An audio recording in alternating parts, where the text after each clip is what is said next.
জয় জগন্নাথ। আজকে জগন্নাথ দেবের অতি প্রিয় খাজার রেসিপি আপনাদের সাথে শেয়ার করছি।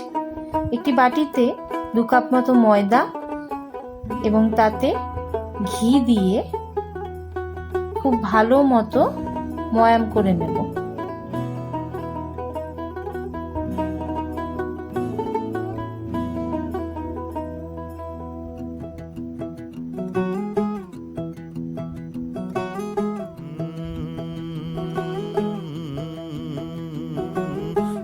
ময়ামটা যেন খুব ভালো মতো হাতে মুঠ করে দেখে নেবেন, যেন এরকম মুঠ হয়ে যায়, তাহলে খাজাটা খাস্তা এবং মুচমুচে হবে। তারপরে আস্তে আস্তে জল দিয়ে খুব অল্প অল্প করে জল দিতে হবে। একেবারে জল দিলে এটি পাতলা হয়ে যাওয়ার সম্ভাবনা থাকে, তো অল্প অল্প করে জল দিয়ে আমরা ময়দাটিকে খুব ভালো মতো মেখে নেব।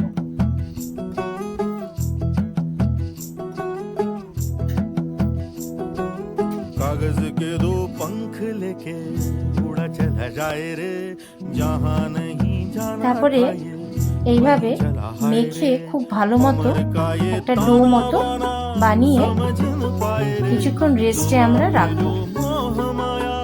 नमक लगाए रे के देखे ना भाले ना जाने ना दाए रे दिशाहारा केमन बोका মনটা রে।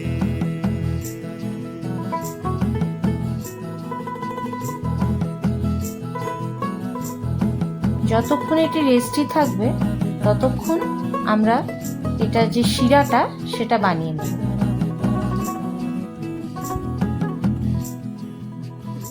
শিরাটা বানিয়ে নেওয়ার জন্য এখানে আমি সসপ্যানে 1 কাপ জল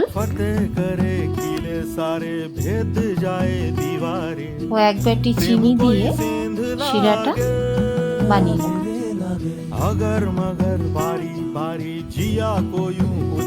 ওখানে শিরাটা যতক্ষণ রেডি হচ্ছে ততক্ষণ আমরা ডো থেকে লেচি কেটে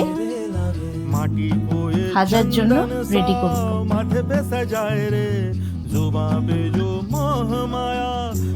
আমরা এখানে 4টি লেচি করে নিয়েছি।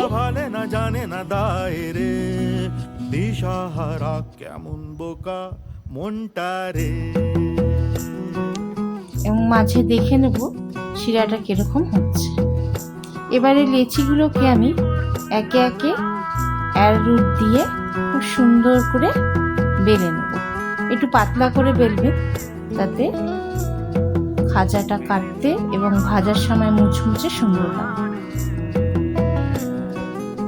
একটু ধৈর্য ধরে এটাকে একটু বেলতে হবে।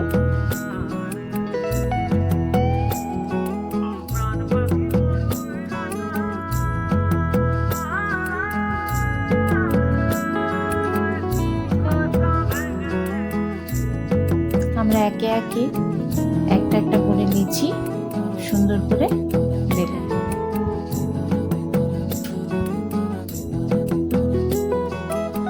এবারে আমি ওই যে লেচিগুলো বেলেছিলাম তার উপরে ঘি এবং অ্যারোরুট কিছুটা স্প্রিঙ্কল করে একটার উপর আরেকটা করে লেচি যে বেলে রেখেছিলাম ওটা ভালো মতো পরপর বসিয়ে দেবো।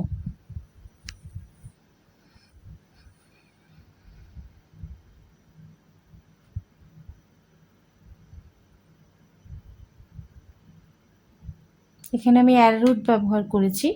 অ্যারোরুটটা দিলে সুন্দর মুচমুচে হয়।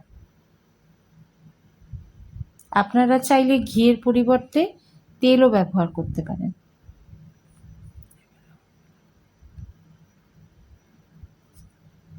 এবারে আমি পরপর যে লেচিগুলো বেলে রেখেছিলাম তারপরে সেটা আস্তে আস্তে এইভাবে গোল করে খুব সাবধানে গোল করে বেলে নেবেন এবং অল্প সামান্য জল দিয়ে সামনের দিকে আটকে দেবেন।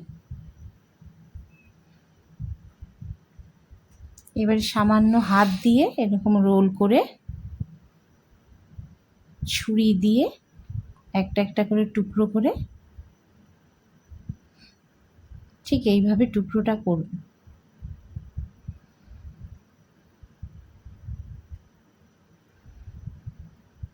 দেখুন এরকম সুন্দর ভাঁজ দেখা যাবে। এবার লম্বা করে নিয়ে বেলনির সাহায্যে খুব আলতো হাতে বেলে দেবেন।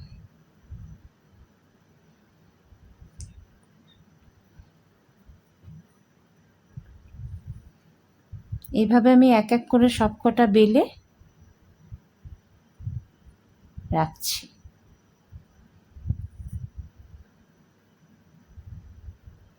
এবারে তেলটাকে হিটটা ঠিক নর্মাল টু মিডিয়াম টেম্পারেচারে রাখবেন। খুব হাই টেম্পারেচার দিলে ফুলে পুড়ে যাওয়ার সম্ভাবনা থাকবে। তো নর্মাল টেম্পারেচারে দিয়ে এইভাবে একটি কাঁটা চামচের সাহায্যে এভাবে তেলগুলো দিলে লেয়ারগুলো সুন্দর খুলতে সাহায্য। দেখুন কত সুন্দর মুচমুচে খাজা আমি একটি ভেঙে আপনাদের দেখাচ্ছি, রেডি হয়েছে। এভাবে শিরায় শিরায় করে ডুবিয়ে একটি একটি করে বাটিতে তুলে ঠান্ডা করে নেবে। অবশ্যই শিরাটা যেন ঠান্ডা হয়, গরম শিরাতে দিলে কিন্তু খাজা নরম হয়ে যাবে।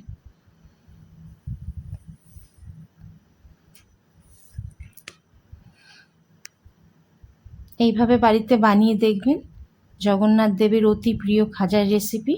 আশা করি আপনাদের ভালো লাগবে এবং ভালো লাগলে চ্যানেলটি সাবস্ক্রাইব এবং শেয়ার করে দেবেন। Thank you.